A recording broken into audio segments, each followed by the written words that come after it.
3.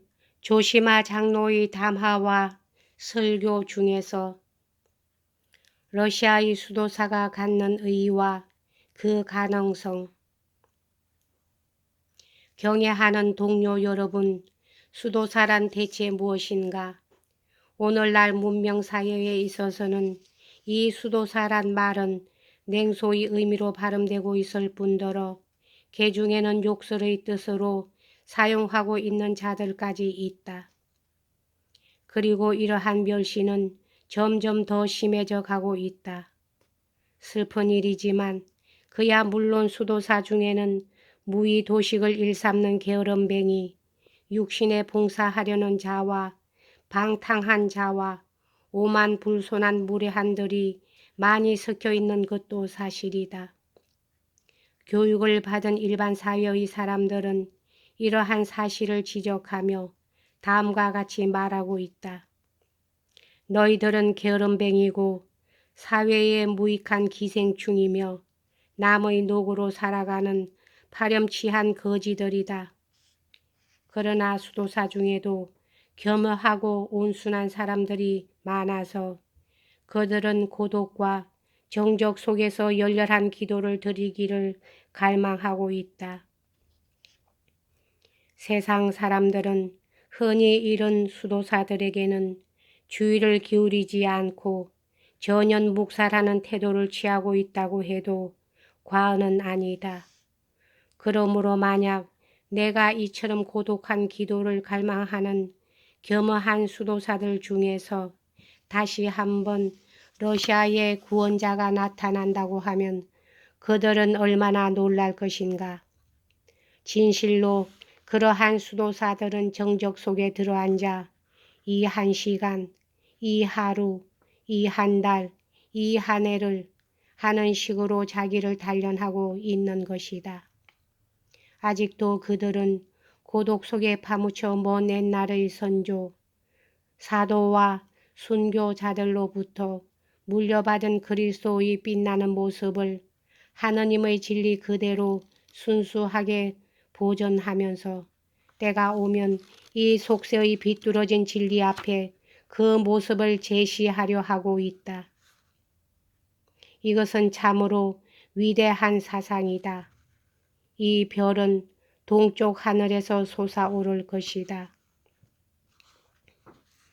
수도사에 관한 나의 견해는 이상과 같다. 이것은 과연 거짓일까? 자만일까? 이것을 알려면 세상 사람들의 현상을 보라. 민중 위에 군림하고 있는 하느님의 세계에서 과연 하느님의 모습과 그 진리가 왜곡되어 버리지 않았다고 할 수 있을까? 그들은 과학을 소유하고 있다. 그러나 과학의 업적에는 인간의 오감에 의해 확인된 것 이외엔 아무것도 없다. 인간 존재의 귀중한 일면을 이루고 있는 정신세계는 일종의 성리감과 함께, 아니 정오감과 함께 완전히 거부되고 근절되었다. 그들은 자유를 구가하고 있지만 특히 최근에는 그런 경향이 심하다. 그들의 이른바 자유 속에서 과연 우리는 무엇을 발견할 수 있는가? 단지 예속과 자멸밖에는 아무것도 없다. 그들은 이렇게 부르짖고 있다. 너희들도 욕구를 가지고 있으면 그것을 충족시켜라. 너희들도 귀족이나 부호들과 동등한 권리를 가지고 있으니까 욕구를 충족시키는데 두려워하지 말라. 아니 오히려 그것을 증진시켜야 한다. 이것이 바로 그들의 교의인 것이다. 그들은 이 속에 자유가 있다고 생각한다. 그러나 욕구를 정진하는 권리에서는 과연 어떤 결과가 생기는 것일까? 부유한 자에게는 고독과 자멸, 가난한 자에게는 선망과 살인이 있을 뿐이다. 그 이유는 그들이 단지 권리만을 부여하고 욕구 충족의 방법을 제시하지 않았기 때문이다. 그들은 이렇게 주장하고 있다. 즉 인간과 인간 사이의 거리는 단축되고 사상은 공간을 통하여 전달됨으로써 인류는 시간이 경과함에 따라 점점 밀접해지고 형제적인 관계로 뭉쳐간다고. 결코 그러한 결합을 믿어서는 안 된다. 세상 사람들은 자유라는 것을 욕망의 증진과 급속한 충족으로 해석함으로써 그들 자신의 본질을 왜곡하고 있는 것이다. 그것은 어리석고도 무의미한 소망과 습관과 당치도 않은 공상을 무수하게 파생시키기 때문이다. 사람들은 오직 상호간의 선망과 음욕과 자만을 위해서 살고 있을 따름이다. 또 그들에게는 연회의 방문과 마차와 관등과 노예와 하인을 가진다는 것이 필요 불가결한 것으로 되어 있기 때문에 이 필요를 충족시키기 위해서는 자기의 생활이나 품성이나 인간애까지도 모두 희생시키려고 한다. 이 욕구를 충족시킬 수가 없어 자살하는 사람까지 있을 지경이다. 그다지 부유하지 못한 사람들에 관해서도 역시 똑같은 현상을 볼 수 있지만 가난한 사람들 사이에서는 욕구의 충족이나 선망을 아직은 음주로 달래고 있다.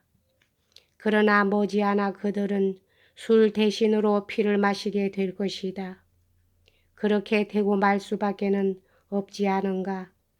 나는 과연 이것이 진정한 자유인인가 하고 묻고 싶다.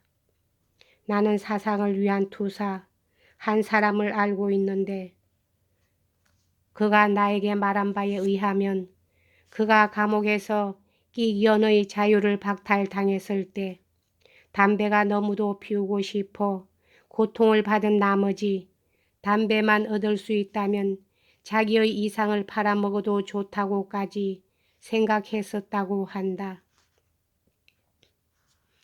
이런 자들이 입으로는 인류를 위해 싸우겠다고 큰 소리치고 있는 것이다. 이런 자들이 과연 어디로 가서 무슨 일을 하겠다는 것인가? 기껏해야 짧은 시일에 해치우는 거칠은 행동 따위는 할 수 있을지라도 결코 오래 지속할 수는 없을 것이다. 그러므로 그들이 자유를 얻는 대신 예속에 빠지고 인류의 결합에 이바지하는 대신 고립과 고독에 빠지고 만다는 것은 지극히 당연한 일이다. 이 말은 나의 청년 시대에 나의 스승인 신비한 방문객이 한 말이다. 따라서 인류에 대한 봉사라든가 인간의 형제적 결합이라든가 하는 사상은 점차 이 세상에서 사라져가고 심지어는 거의 웃음거리의 취급을 받기에 이른 것이다. 제멋대로 생각해낸 무수한 욕망을 충족시키기에만 익숙해진 인간이 어떻게 자기의 습성에서 벗어날 수 있겠는가? 그리고 또한 어디로 갈 수 있겠는가? 고립 상태에 익숙해진 인간에게 도대체 인류라는 게 무슨 소용이겠는가? 이리하여 그들은 보다 많은 물질을 쌓아 올리는 데는 성공하였으나 세상에서의 기쁨은 점차 상실하는 결과에 이르고 만 것이다. 수도사들이 걸어가는 길은 이와는 전혀 다르다.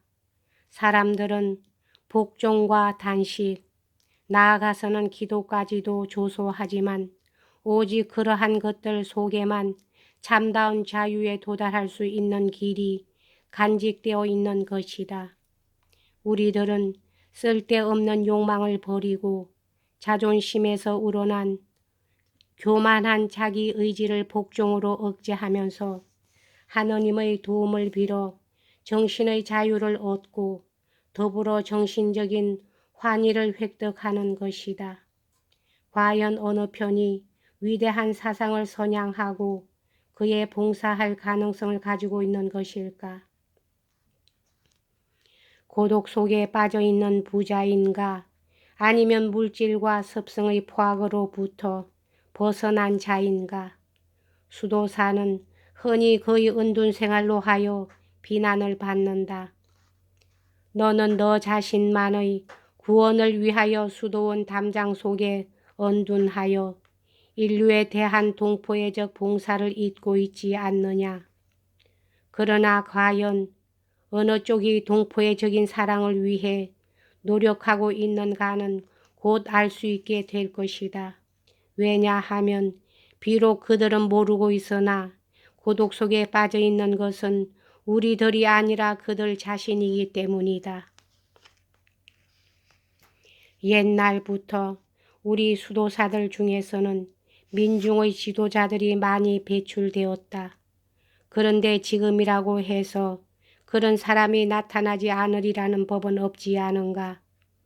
그들같이 온순하고 겸허한 금욕과 침묵의 고행자들이 또다시 나타나서 위대한 사업을 위하여 헌신하게 될 것이다. 러시아의 구원은 민중에게 있다. 그리고 러시아의 수도원은 항상 민중들의 편에 있었다. 만약 민중들이 고독 속에 빠진다면 우리 역시 고독에 빠질 것이다. 민중은 우리와 마찬가지로 하느님을 믿고 있다. 그러므로 하느님을 믿지 않는 개혁가는 비록 그가 순수한 열정과 천재적 두뇌를 가진 사람일지라도 러시아에서는 아무런 일도 성취하지 못하고 말 것이다. 이것을 잘 기억해 둘 필요가 있다. 머지않아 민중들은 무신론자를 맞아 싸워 그를 정복할 것이다. 그리하여 정교 밑에 하나로 결합된 러시아가 출현할 날이 올 것이다. 이것이 수도사로서의 여러분의 위대한 의무이다. 왜냐하면 그 민중들이 하느님의 체현자이기 때문이다. 여기까지 하겠습니다.